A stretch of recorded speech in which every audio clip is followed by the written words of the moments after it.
할렐루야.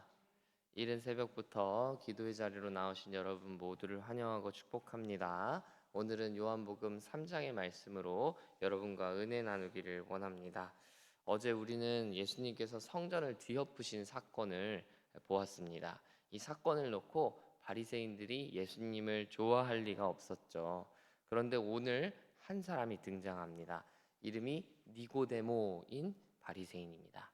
그리고 그는 최고 지도자 이 그룹에 속하는 사내들인 공회원이었습니다. 오늘 본문 1절은 그런데라는 접속사로 시작합니다.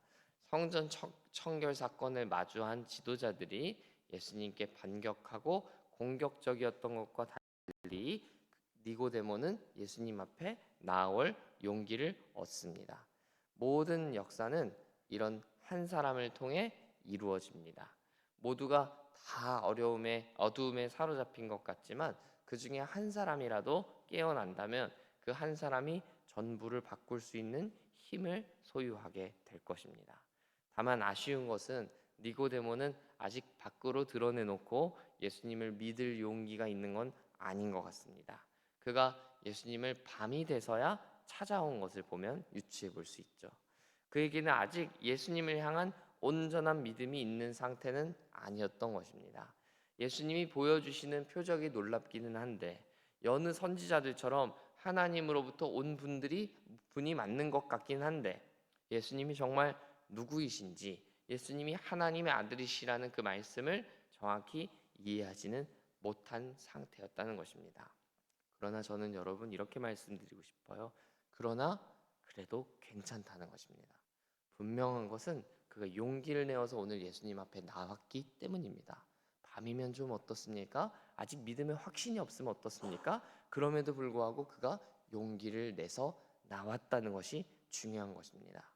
많은 사람들이 꿈만 꾸고 도전하지 않습니다. 목표와 계획은 화려하게 세워놓고 시도하지 않습니다. 두렵기 때문입니다.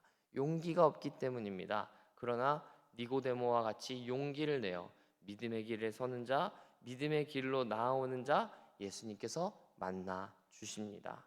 그리고 질문에 대답해 주시며 구원을 얻는 길에 대해서 알려 주십니다. 믿음의 길에 있어서 우리에게 필요한 것은 용기이며 실천하는 순종입니다. 머리로만 믿어서는 안 되겠습니다. 실제로 몸으로 순종하며 용기를 낼 수 있어야 하겠습니다. 이렇게 용기를 낸 니고데모는 훗날 예수님의 장례를 치러주는 사람이 됩니다. 십자가에 공개 처형당한 예수, 제자들마저 떠나버린 예수의 시체를 동료 바리새인들이 뻔히 볼 것 알면서도 빌라도에게 요구하고 그가 장례를 치러줍니다. 엄청난 용기죠. 예수님을 직접 만남을 통해 생긴 믿음과 용기 덕분입니다. 비록 밤이라 할지라도 아직 믿음이 연약하다 할지라도 니고데모가 예수님을 찾아오지 않았더라면 니고데모 안에 그런 변화는 없었을 것입니다. 나는 믿음이 연약하니까 나는 도전하기 어려워.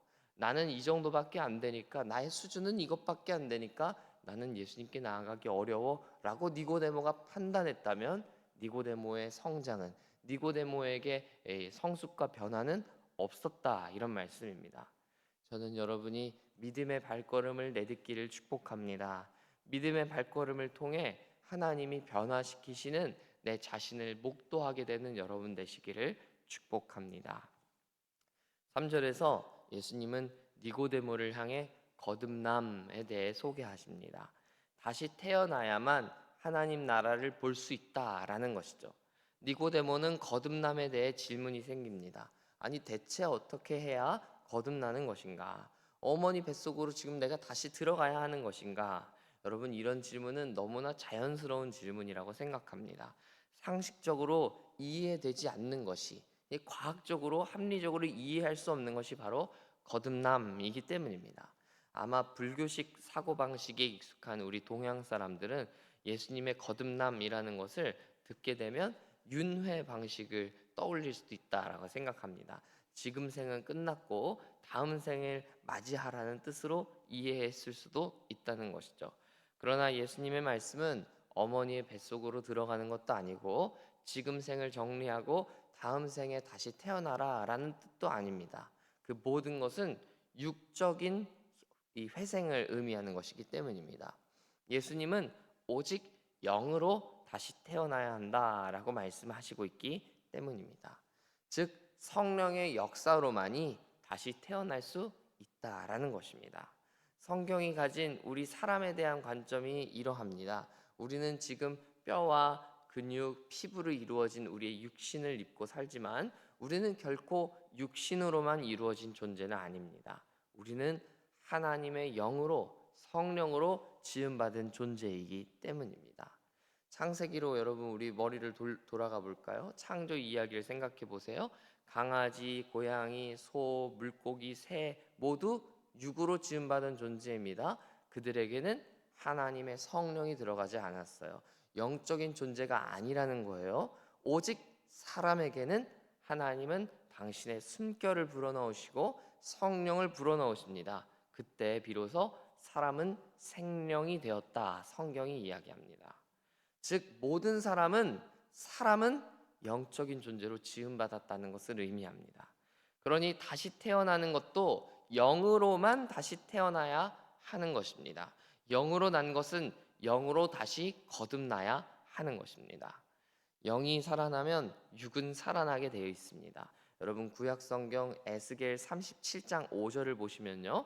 마른 뼈에 하나님께서 생기를 불어넣으시니까 여러분 시체가 된 지 얼마나 오래됐으면 뼈가 바싹 말라버려 있는 뼈입니까? 그런데 그 뼈는 무엇입니까? 육체입니다. 그런데 하나님께서 생기, 곧 성령을 넣으시니 어떤 일이 벌어지죠? 뼈에 살이 붙고 피부가 생기고 뼈가 이어붙더니 그게 일어나 사람이 되었습니다. 그런 식으로 마른 뼈 더미에 그 모든 뼈들이 사람이 되니까 그 수가 셀 수 없이 많은 군대가 되었다라고 성경이 말합니다. 여러분 영이 들어가면 성령이 임하시면 육이 사는 줄 믿습니다. 저는 믿습니다. 하나님을 믿는 믿음이 사람을 진짜 살린다고 믿습니다. 살리는 것은 육이 아니라 영이기 때문입니다. 여러분 이 세상을 보십시오.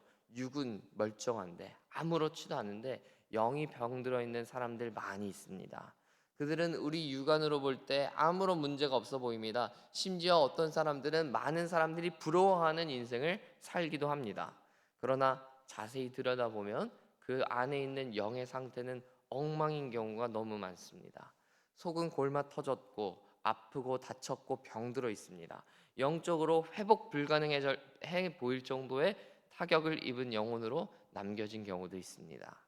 그런 그 사람에게 영적인 회복이 이루어진다면, 성령이 그에게 들어가신다면, 성령이 그의 삶에 임하신다면 그가 정말로 살아나게 될 것입니다. 영적인 회복이야말로 육신을 살리는 길이라는 것을 우리가 보게 되는 것입니다. 이처럼 영과 육은 결코 분리되지 않습니다. 육은 영에게 종속되어 있는 것입니다. 영이 살면 육은 살게 되어 있습니다. 그러나 영이 죽으면 반드시 육은 죽게 되어 있습니다. 육은 병들게 되어 있어요. 그러므로 우리는 우리가 가진 믿음이 얼마나 위대한 것인지, 성령의 능력이 얼마나 위대한 것인지를 믿어야 할 것입니다. 니고데모를 생각해 보십시오. 그는 모든 것을 가진 사람이었습니다. 당대 최고의 위치와 지위에 오른 사람이었습니다. 그런 그가 뭐가 부족해서 예수님을 찾아왔겠습니까? 그가 예수님께 찾아와가지고 더 높은 자리를 요구하고 싶었던 걸까요? 제자들처럼 자신에게 막 놀라운 표적이 일어나는 능력을 구하고 싶었던 걸까요? 돈이 부족했나요? 먹을 게 부족했나요? 아니에요. 니고데모는 모든 걸 가진 사람이었어요. 그의 입장에서 보면요, 예수님은 육신으로만 보면 빈털털입니다. 가진 게 아무것도 없는 사람이었어요. 그냥 최근에 사람들에게 인기를 좀 얻기 시작한 이제 뉴비기너 정도에 되는 사람이었다는 거예요. 그런 예수에게 모든 것을 가진 사람, 오히려 가진 게 너무 많아서 잃어버릴까 두려운 위치에 있는 사람이 왜 찾아오느냐 말이에요. 그의 안에 성령의 능력이 없기 때문입니다. 육은 멀쩡하지만 영이 죽었기 때문에, 성령의 역사가 없기 때문에 그런 그에게 갈망이 있는 것입니다. 살고자 하는 열망, 다시 나고자 하는 열망, 어머니의 뱃속에 다시 들어가서라도 거듭나고자 하는 열망. 사랑하는 여러분, 살리는 것은 영이다라는 말씀을 여러분 마음속에 새기시기를 축복합니다. 육이 우리를 절대 살리지 못합니다. 내 가족들도요, 육으로 절대 못 살립니다. 육으로 살지 못한다고 안타까워하기보다 영으로 살리고자 하는 열망을 품으시기 바랍니다. 성령께서 우리를 살리시고 우리 전우들과 이웃들을 살려주실 것을 믿고 더욱 힘써 기도해야 할 것입니다. 12절부터 14절까지를 보시면 예수님이 상당히 어려운 이야기들을 하십니다. 내가 땅의 일을 이야기하여도 너희가 믿지 못하는데 내가 하늘의 이야기를 하면 너희가 어떻게 받아들이겠느냐, 이런 말씀을 하시는데, 이 말씀을 하신 이유는 예수님께서는 하늘에서 오신 분, 독생하신 하나님이시기 때문입니다. 예수님만이 하늘에서 오신 분입니다. 그 외 모두는 땅에서 난 사람들이에요. 어쩌면 니고데모는 땅에서 난 사람 중에 가장 높은 사람이었는지 모르죠. 하늘에서 오신 분께서는 땅의 일을 다 하시는 분이십니다. 그러니 땅에서 난 자들은 하늘에서 오신 예수님을 믿어야 합니다. 그래야 하늘의 이야기를, 땅의 이야기를 정말 믿을 수 있는 것이기 때문입니다. 영도 육도 모두 예수께서 주인이 되시기 때문입니다. 그러나 예수님께서는 자신의 권위를 내세우기 위해서 이러한 이야기를 하시는 게 아닙니다. 14절과 15절을 보면 예수님은 당신이 들려야 한다라고 말씀하십니다. 구약 성경을 보면 출애굽 과정에서 하나님께 배반하는 이스라엘 백성들에게 하나님은 불뱀을 보내셔서 이스라엘 백성들을 다 벌하신 사건이 나오죠. 이때 모세가 하나님께 간구합니다. 그랬더니 하나님은 이스라엘 백성들을 고칠 방법을 알려주십니다. 그것은 바로 불뱀 형상을 만들어서 나무에 매달라라는 것이었습니다. 그리고 그것을 보는 자마다 다 살리라 말씀하셨습니다. 예수님은 바로 그 불뱀 형상에 자신을 비유하시는 것입니다. 나무에 달린 뱀을 본 자들은 다 살았습니다. 마찬가지로 나무에 달려 올라가신 예수님을 본 자들은 다 살 것입니다. 하늘에서 오신 예수님은 나무에 달리시기 위해 오셨음을 말씀하시면서 나무에 달린 당신을 보는 것이야말로 영을 살리는 길임을 가르쳐 주시는 것입니다. 여러분, 예수님은 우리의 영을 살리기 위해 십자가에 달리셨습니다. 예수님은 바로 그 일을 위해 가장 높은 곳에서 가장 낮은 자리로 내려오신 것입니다. 가장 높은 분께서 세상에서 가장 낮고 비천한 자리로 임하신 것입니다. 모두 영을 살리는 일을 위해 오신 것입니다. 그래서 내일 본문에서 우리가 마주하게 될 그 유명한 본문, 하나님이 세상을 사랑하셔서 독생자를 주셨던 말씀이 등장하게 되는 것입니다. 이 말씀 우리 이번 주일에 보려고 합니다. 사랑하는 여러분, 예수님은 살리기 위해 오셨습니다. 예수님은 영을 살리시고 영을 살리심으로써 육을 살리십니다. 예수님께 생명이 있기 때문입니다. 예수님 안에 있는 생명을 발견하는 여러분 되시길 축복합니다. 여러분, 아무리 육의 것들 우리의 삶에 덕지덕지 붙인다고 해서 그게 우리를 살리지 못한다는 것을 여러분 일찍 깨닫는 여러분 되시길 축복합니다. 우리를 살리는 것은 우리의 밖으로 드러나는 육신의 모습이 아니라 영에 있습니다. 영에, 우리의 가슴에, 우리의 마음에 임하시는 성령께서, 성령이 우리 가운데 임하시면 육신은 아무것도 아닙니다. 육신은 그냥 저절로 살아나게 되어 있습니다. 그냥 회색깔 티만 입고 사는 사람이라도 그 사람의 얼굴에서 빛이 나고 광채가 나게 됩니다. 여러분, 다니엘을 생각해 보십시오. 왕의 음식을 먹을 수 있는 권한이 있고 특권이 있었습니다. 그러나 그 우상의 음식은 먹지 않겠노라 결단하고 야채만 먹었습니다. 그런데 다니엘이 다른 어느 그 왕의 음식을 먹은 사람보다도 소위 때깔이 좋다는 거예요. 얼굴에서 빛이 난다는 거예요. 그래서 왕의 음식을 준비하는 그 관원이 놀라게 되는 것이죠. 대체 너의 얼굴에서 어떻게 그렇게 광채가 날 수 있느냐고, 너의 모습에서는 어떻게 그렇게 빛이 날 수 있느냐고, 너 먹은 게 야채밖에 없지 않느냐고 이야기하게 되는 것입니다. 영이 살면 육이 사는 것을 보여주는 단적인 구절이라고 볼 수 있겠어요. 여러분, 그 다니엘과 같은 놀라운 역사가 여러분 가운데 나타나길 축복합니다.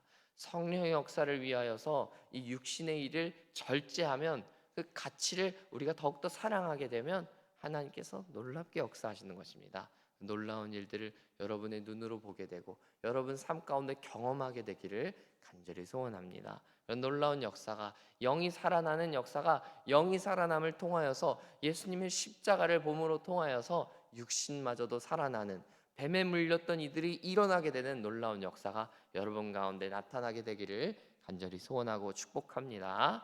함께 기도하겠습니다.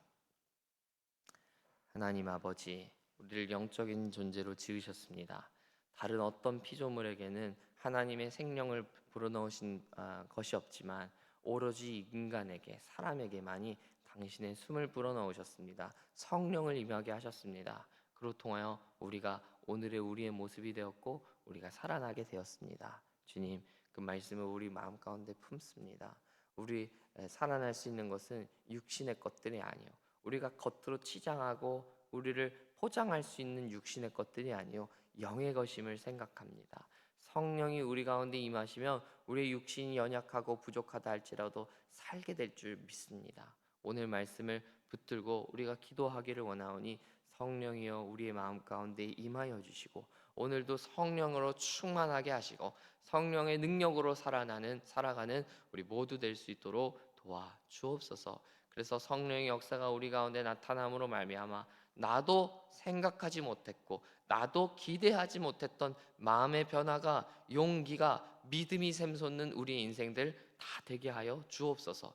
이전의 인생을 생각하면 누가 봐도 좌절할 수밖에 없고 누가 봐도 절망할 수밖에 없고 누가 봐도 소망을 노래할 수 없는 환경이라 할지라도 하나님이 나와 함께 하심으로 이상하게 용기가 나고 이상하게 다시 일어날 수 있게 되고 이상하게 내 마음 가운데 기쁨이 넘치는 것을 경험하는 놀라운 신앙의 신비가 우리 가운데 나타나게 하여 주옵소서. 하나님, 기적이 별게 있겠습니까? 내 마음 가운데 그런 놀라운 변화들이 기적인 줄 믿습니다. 일어날 수 없었던 나의 삶의 환경에서 내가 다시 일어나게 되고 내가 다시 용기를 얻게 되고 내가 다시 힘을 얻게 되는 것, 그것이야말로 우리에게 보여주시는 기적인 줄 믿사오니 하나님, 오늘 하루도 하나님께서 보여주시는 기적, 일으켜주시는 기적을 경험하는 복된 인생 될 수 있도록 도와주시옵소서. 예수님 이름으로 기도합니다. 아멘.